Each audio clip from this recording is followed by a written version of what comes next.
Hi viewers, welcome back to Reading in Between, or welcome if you're here for the first time. My name is Kasia and I love yapping about books. What, like it's hard?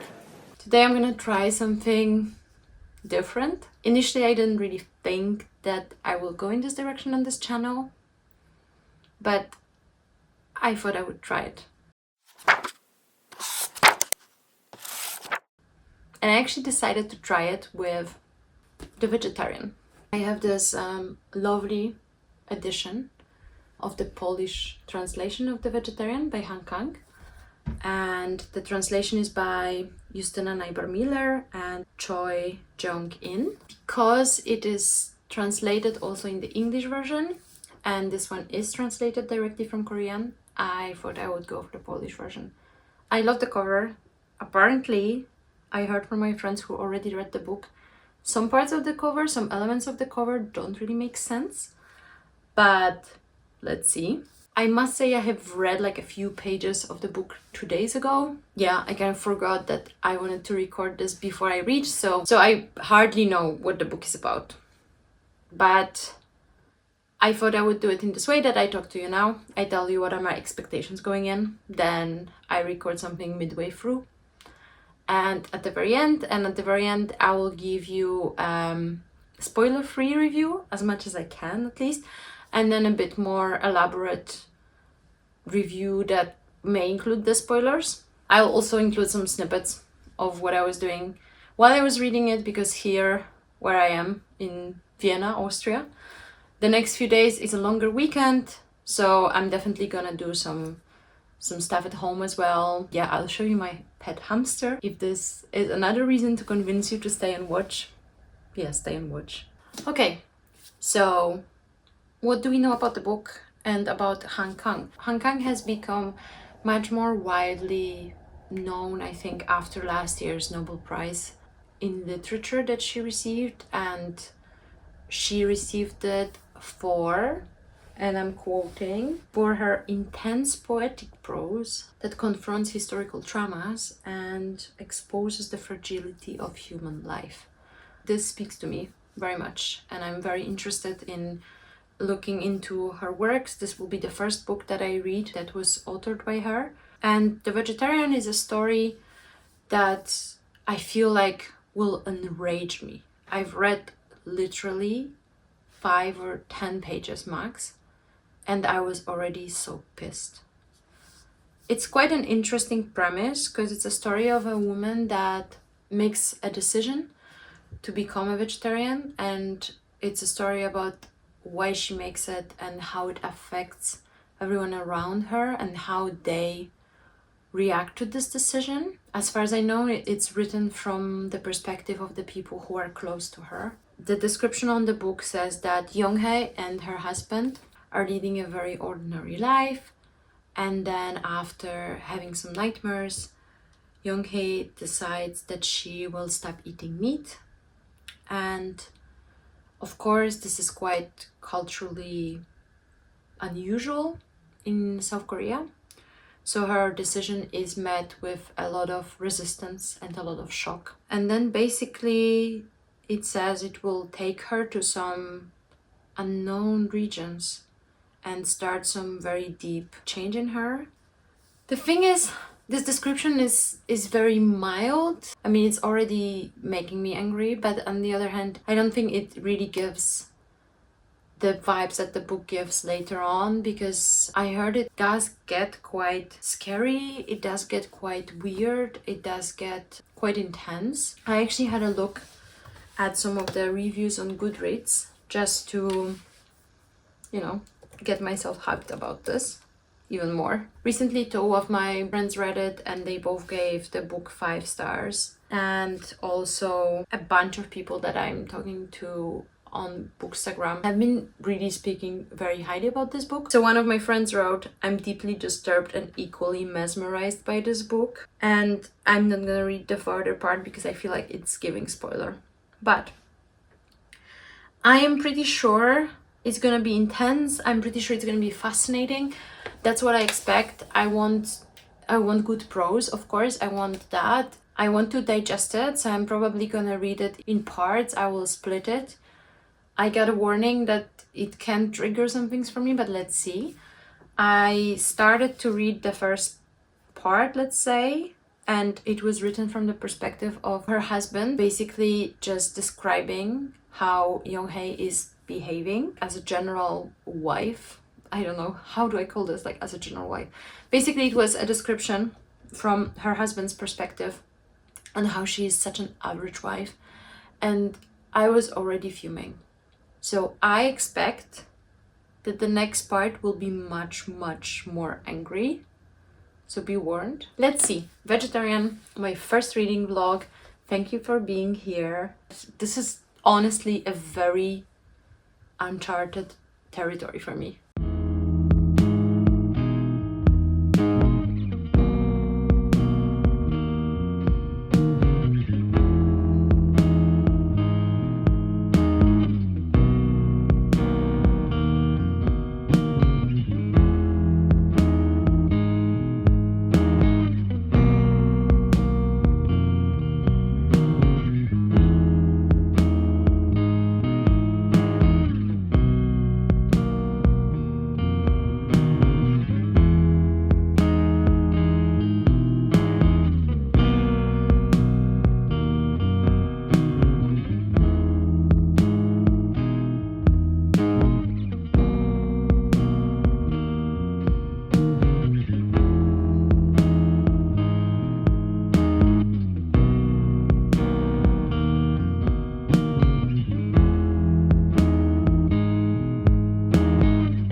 Hi, I just reached the half mark of the vegetarian.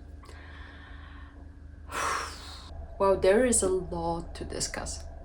I think I have like 50 notes in my tiny, really horrible handwriting. So let's start first with like a very quick spoiler-free review. I really like the book. It has surprised me in many ways, but it also has angered me quite a bit. It is not a book that I can take for a longer time because I have a lot of things that I want to process, and it also keeps me in so much anger. It keeps me in such a chokehold that I cannot read it for too long. So that's why I'm taking it a bit slower. It's a very interesting take to show what happens to Young-hae through the eyes of those who are close to her. But also, ultimately, it seems like these are people who don't know her very well. They just project some image that they have of her, and it doesn't meet with how she is, and then they are having this big issue. It is definitely triggering in many ways, so please check the trigger warnings, because this book is just, I don't know, 30 of them packed into one. It's written very well. And the fact that a woman can write men's perspective and men's thought in such a way that it feels very real and like scary real, this is definitely a very strong selling point for this book. I do also like the dream/nightmares descriptions, and trying to go into what they could actually mean has been quite an interesting thought exercise. So overall, it's great, but it will make you angry. It will be very heavy to read.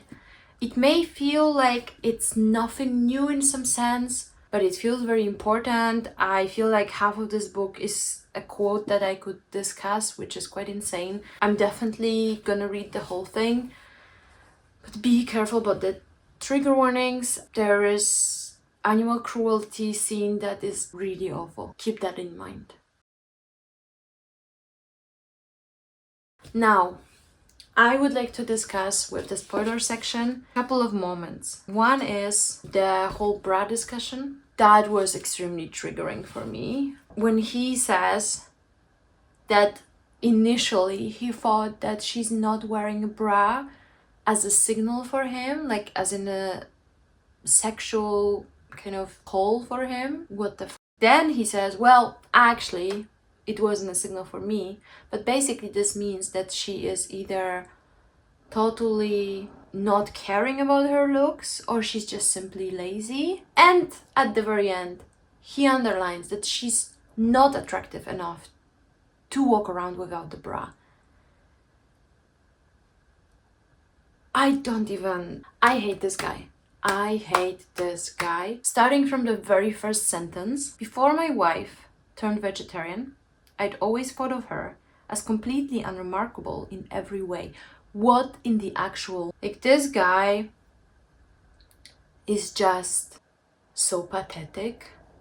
It's kind of scary what happens to her. Like, she not only stops eating meat, the nightmares that she has, and this issue with dreams and with sleep that are like destroying her internally, affecting her health, both physical and mental. This is a fucking scary situation, and if you are married, this will affect, of course, your partner. But why is this man, why is he so fucking self-centered? He calls her egocentric, inconsiderate, unreasonable. In general, how dare she? How dare she? She's going through some really devastating transition, because honestly, people who lose that much weight, they are not doing fine, right? But he is still thinking, how dare she? I mean, at some point he realizes that he probably doesn't know her at all. Point for him. The way he describes how he wakes up and his wife had a nightmare, and then he has to get ready for work by himself, and he feels so much pity for himself. And he also said, this was the first time in 5 years that I've prepared for work without my wife's assistant. What? I know it's different culture and the social roles are very, very different, but this doesn't stop me from hating the guy. And then there was the scene in the restaurant with the board of directors of his company where he is feeling embarrassed because she didn't wear the bra. And I'm like, stop with the bra. The whole conversation at this table is very stereotypical. Like, you know, the wives of the directors, they talk about certain topics, and then the boys or the men talk about other topics, and then they try to mansplain or explain to her what vegetarianism is really about, how it's against nature. The wife of the director said, but can you actually live without meat? And then he starts to explain that eating meat is an instinct and vegetarianism is actually not in agreement with instinct and it's against nature. It's like the stupidest argument that you can bring up. The other women are of course judging her and they cannot understand the perspective, so it becomes extremely uncomfortable, very ostracizing, it's very isolating, and we can see how she just wants to do the thing that's expected of her, which is to appear, and she's not making any issues that she cannot eat the food. It's kind of clear that she's closing more and more inside herself. The way that her eyes and her facial expressions are described just shows someone who is locking herself in, and it scares me. So the dreams actually are very interesting for me. There's of course a lot of repressed emotions, repressed anger, repressed personality that comes from the culture, from the expectations that are externally imposed on her. The dreams are kind of an outlet for this. This, I think, is clear. I really like the scene from the first dream where she's looking into the face in the pool of blood and she thinks it's herself, but also not herself, but it's someone recognizable. There's a lot that speaks about identity loss and identity crisis here. What really freaks me out is that her crisis is also physical. And the way that she feels in her body is so disjointed and disassociated and becomes more and more like this. And I'm concerned where it's going. And then we have the family intervention scene. This was so hard to read. I've been there in a way that I've seen these interventions for many different things, and especially in very patriarchal families, you will have these interventions for anything you want to do that is going against what they consider normal. And you know, her parents, while talking on the phone to the husband, apologized to him, and they are saying that they are embarrassed for their daughter. This was really sad for me. And then the way that they try to talk to her, but no one really wants to talk to her. They talk at her. They are trying to make her feel bad. Like the way that her mom keeps crying and making it about her. And then the father who is making it about her husband. Maybe the sister cares about her health. I feel like the sister is concerned just in general, are you getting enough nutrients? But the way that it escalates with the father's anger and then aggression and then the force feeding scene was just so hard to read. And her reaction to this, it's kind of like they put her like an animal in a corner and she feels like she has no exit. And that's, I think, where she starts to even more close into herself. And she makes this comment as in she's seeing this whole thing a bit like in a disjointed way or detached way, which is very scary. I just got up and at least 10 minutes of the end of the video was not recorded. So I hope I can circle back to what I was thinking, and hopefully I will not be repeating myself too much. This is my hell. The nightmares give us some potential insight into what's going on with Young Hae. There's a lot of aggression in these dreams, which also would speak to very strong traumas. But in the end, we do not know Young Hae very well. We learn about her from her husband's perspective. He doesn't know her. He just assumed certain things about her. Then we have the perspective of the brother-in-law, sister's husband, who also doesn't know her. And he's not interested in her until she starts being interesting for him, because she's going through this very, very intense transition and change in her life. And he sees this as a source of inspiration for him because he's currently having issues with his work. Even though he sees certain things in her that he finds interesting and he finds very human, it's more about him and trying to like find a way to salvage this for himself. I am very curious about the relationship between the two sisters. I really hope that this will be developed well in the next part. I still don't understand which one of them is older, which one of them is younger. I am curious because in the part that I just read, sister's husband is asking Yohei to model for him, and she agrees to do it. You know, the husband asking is just disgusting, and I am really tired of this guy. I am really curious about this the most. What's going on between them, and why did she do it? I don't know if we will get this answer. I feel like we may not get this answer. But yeah, let's see. I love the writing. I love the imagery to some extent. I mean, I am hating this book as well. I feel like it's very triggering, although the second part is triggering me less than the first one. I wonder if we're going to understand more, or if we're actually gonna understand less in the end. I would be happy with it either way. I think this book has a lot of food for thought. There's a lot in there about family dynamics, about patriarchy, about violence and abuse, sexual and mental and psychological. It is, however, also extremely suffocating, and it is choking me, and I feel like if you want to go into this, you should have another more uplifting book ready to read right after, because this book destroys. This book is like being in a very thick mud. It just sticks to you. It's not a pleasant read, but it gives a lot of perspective. And most importantly, it's written in a way that captures so much. So many small things. I hope to finish it tomorrow, and then I will record a final review, short review without spoilers, and then a bit more extended one with spoilers. I hope I didn't forget anything that I said before in this 10 minutes. This is really embarrassing now, but well, we live and we learn. Now I'm gonna have my tea, and I'm gonna read something completely different because I also feel like I need a shower after this read to get rid of this mud. Bye. Thanks for being here.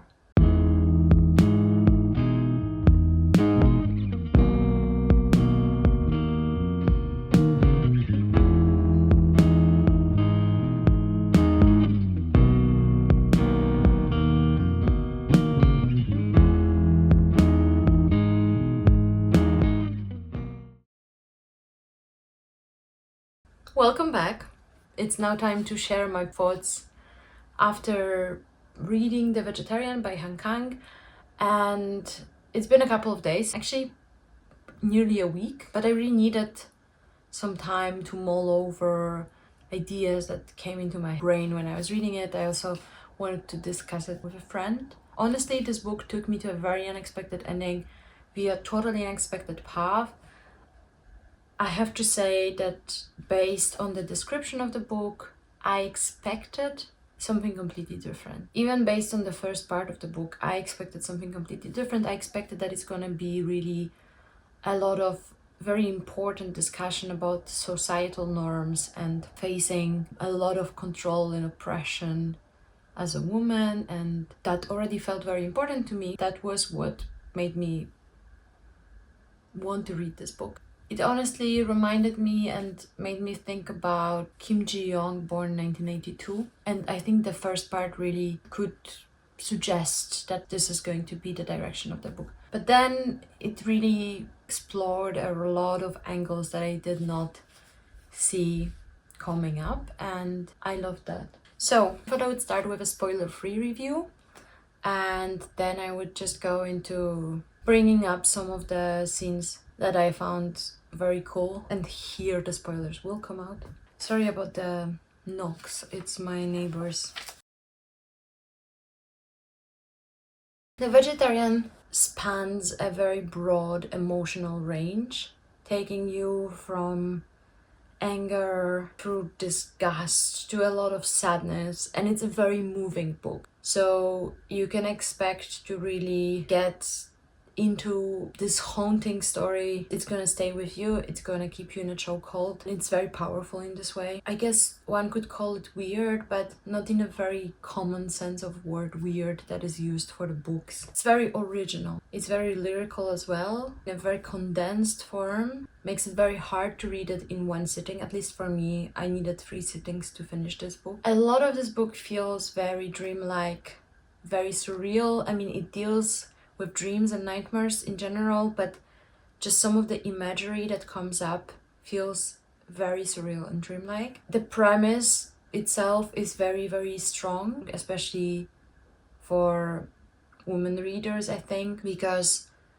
it basically tells the story of a woman without giving her the voice, denying her the voice, and that is one of the worst nightmares that we can of course imagine for ourselves. I think to sell it to you, I would say that it's very unconventional, but if you keep an open mind, it can really take you to a very fascinating, thought-provoking place. It can be very unsettling. It deals with a lot of difficult themes, of course, misogyny, societal norms, control, family that is very dysfunctional, abuse, violence, mental illness. So it is a very heavy book. It's a very unsettling book, but it is a book that would be worth your while. If I wanted to say very vaguely with what it surprised me the most, it would be probably with how the topic of assumptions and presumptions about another person can be explored in this way that it was explored. I guess at the very end we realize that we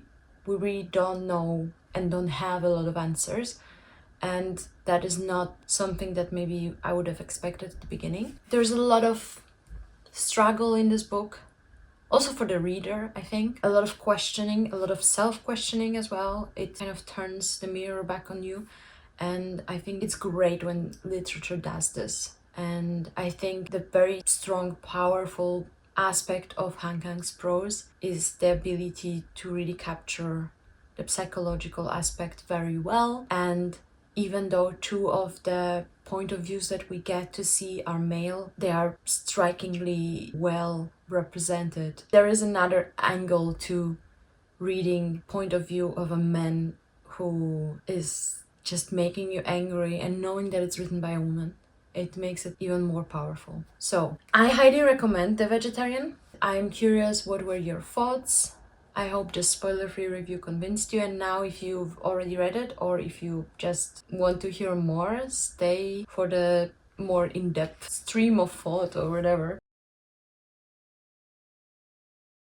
So there's a couple of things I wanted to bring up, and some of them are like very specific scenes, some of them are thoughts from the reading of the second part of the book. Last time I recorded, I was in the second part of the book, which is written from the point of view of Young-hae's brother-in-law, her sister's husband. Well, this part of the book left me feeling utterly disgusted. It just made me feel really, really tense in my body and sick in my stomach. That is not to say that I did not appreciate the beauty of the flower imagery and the art aspect of it. That was very evocative, but that whole story just made me feel very sick. It was very feverish dream delusion, and I also feel like this part of the book was really the point where you stop yourself and you realize, okay, wait, this is not going where I thought it's going. And not only from the point of view of what's happening to Young-hae, it's also because you realize that we will not know Young-hae at all. We only hear about her from the point of view of this, at that point, male characters, and they only use her to reflect about themselves, about their needs, about their wishes, about their maybe regrets as well. And she's just a mirror. She's just a reflection for them. And that is the moment where you also realize as a reader that you have been doing a very similar thing to her. Because in the first part, you feel very close to her. Also, the first part is written from the first person point of view. And through the whole first part, her husband never uses her name when he speaks about her, which is very weird. So this part makes you realize, okay, I guess we will never know her. And for me, that was a very chilling realization, very disturbing realization, and it kind of threw me off my balance.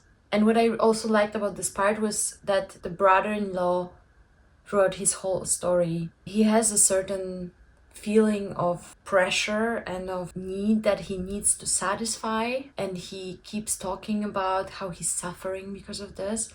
But there's also so much self-destruction in the actions that he takes. He at some point is driving the car to get the flowers painted on him to go back to Young-hae, and he says to himself, I want to die, I want to die. And I was like, this is very interesting. The actions that he takes are going towards destruction of a lot of aspects of his life. And then of course we get to the third part, which I loved the most. I also felt the saddest reading it. It was beautiful, it was heartbreaking, it was very, it destroyed me quite a bit.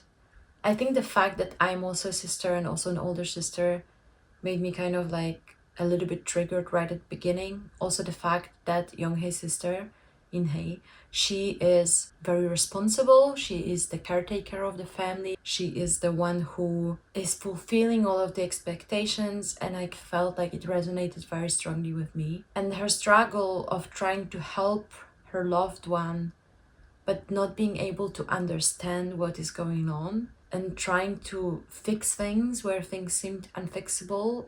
These struggles were really gut-wrenching for me. In this part, we get to know a little bit more about Young-hae's like childhood and background, and we learned that it was a background full of violence, which we could have sort of assumed already after the first part, but then we find out a little bit more from her sister's point of view, and we also realize that her sister doesn't understand her, that they chose different ways of survival with the childhood that they had, with the background that they had. But then also In-hae is kind of as well using her sister as a mirror, and this helps her to think back about her life, her marriage that is now destroyed after the second part, and just in general her wishes and needs. And there's this scene where she is not feeling very well and she has to go to a doctor, and she starts thinking, okay, what if this is it? What if I'm just going to die soon? So she's in a subway station, I think, on the way to the doctor. Let me share with you the quote from that scene. The feeling that she had never lived in this world caught her by surprise. It was a fact. She had never lived. Even as a child, as far back as she could remember, she'd done nothing but endure. She had believed in her own inherent goodness, her humanity, and lived accordingly, never causing anyone harm. Her devotion to doing things the right way had been unflagging. All her successes had depended on it, and she would have gone on like that indefinitely. She didn't understand why, but faced with those decaying buildings and struggling grasses, she was nothing but a child who had never lived. I loved it.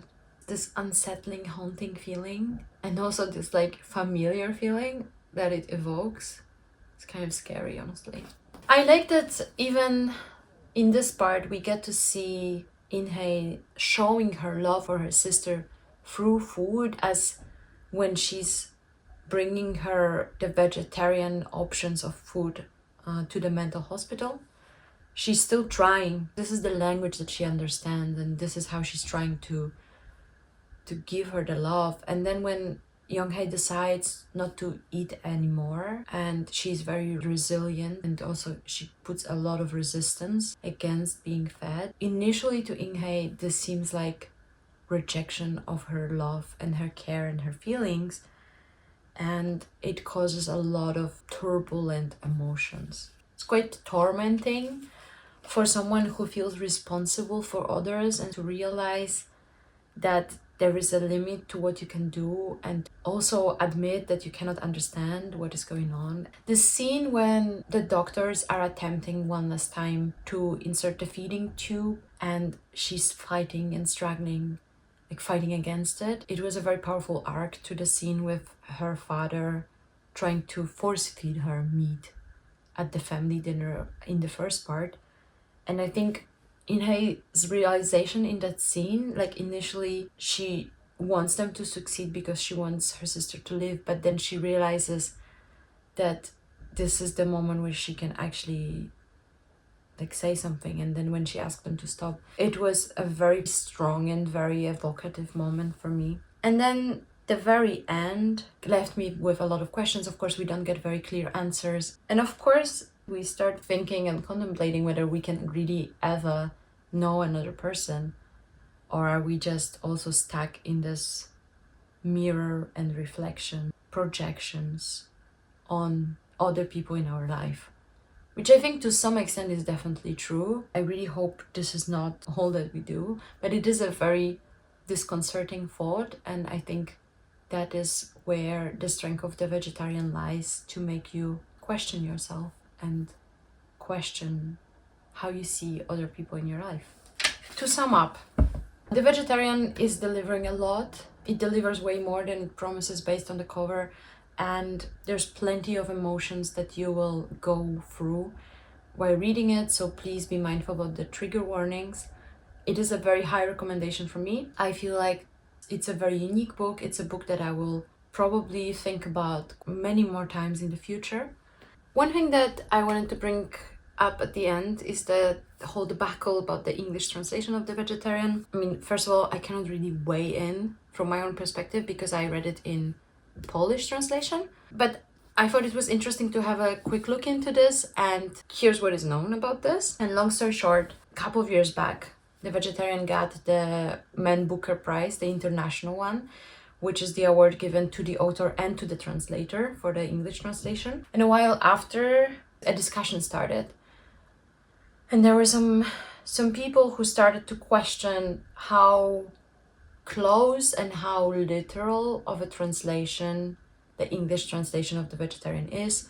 How well does it convey the original? How far does it stray from the original? A number of people have started to analyze the text. Also, a number of Korean researchers have started looking at it, and they started to discuss and raise the voice that the translation into English carries actually quite a lot of changes that they would consider to be a bit of original fiction writing rather than just translating. And you know, it's a very interesting point for the sake of a discussion about the translation that comes up every couple of years, whether we want to have translations that are word for word, of course, while trying to keep the context, or they are a little bit more artistic and then maybe to kind of convey the main message, they stray a bit farther. What is interesting for me is that it was a very weird discussion, because apparently the whole translation process of the vegetarian into English was approved and actually quite closely monitored by Han Kang, and she was aware of these changes. It was negotiated, and Han Kang stands by the English translation. In the end, a lot of people who are in translation seem to think you need to mix both, and I think this topic also comes up a lot of with Russian literature, because like I read most of my Russian literature in Polish, and I feel like because of the closeness of the two languages, of the two Slavic languages, that does make sense, because a lot of the structures and a lot of the even the metaphors that we use are the same. And then I read an English translation of Gogol, and that was like, it was a good translation. I think the one that is the most highly praised, but it still felt very awkward at times, because some of the metaphors just didn't land in the same way, because we would have said it a bit differently, and it also was much harder for me to read. So I can understand that it comes with the territory as well, and you have to try to do your best for the original, but also make sure that the people who will pick it up will get the context. Now, what was also kind of cool is that when I looked into the Polish translation, I found out that it is translated directly from Korean, and Justyna Najbar-Miller and Choi Jung-in did the translation. Actually, Miss Najbar-Miller is, I think, the main translator of all Han Kang's works in Polish. And this translation, the Polish translation, came out even before the English one came out, which is kind of cool. So I decided to look into this discussion, and even looking at the first sentence, I had a look what people are saying. In Polish, it says that before she became vegetarian, protagonist's husband thought of his wife as unremarkable. That would be the closest, I guess, from the Polish translation. And then the one that I already told you initially, that is in the English translation, says that he thought of his wife as completely unremarkable in every way. Whereas the quotes about the mistranslation are saying that if you translate it directly from Korean, he would have thought of his wife as anything special. I do not think that the meaning is lost in this translation. I think it gives it as well. Perhaps it adds a bit of power to it. It's a powerful first sentence, let's be honest about that. I mean, I know that for the literary fiction and prose, it matters, but if Han Kang, again, stands by this translation, and she was negotiating this, and she was very involved in the process, that is her choice as an author. And the translator is getting the credit for it. She got the award for it. So I feel like this is fair, and that's my take on it. Perhaps it would be interesting at some point to read both translations and have a look at it. I saw a post on the internet comparing the English and French translation and saying that there were some differences in a way that certain personal traits of the characters were being conveyed. So yeah, let's see. For now, I'm done. I'm done with the vegetarian. I'm not sure if it's done with me, but yeah. Thank you for being here for this first reading blog where I was reading Vegetarian by Han Kang, and let me know in the comments if you've read it and whether you had similar thoughts. I do see that there is many ways to interpret this book, and perhaps I was only scratching the surface, but that already was for me great and reason enough to highly recommend this book to you. Pick it up. It's a short, condensed story that will leave you mulling things over for days, and it's definitely very original and unexpected. Thanks for joining me. Have a lovely day, and I'm looking forward to our next interactions.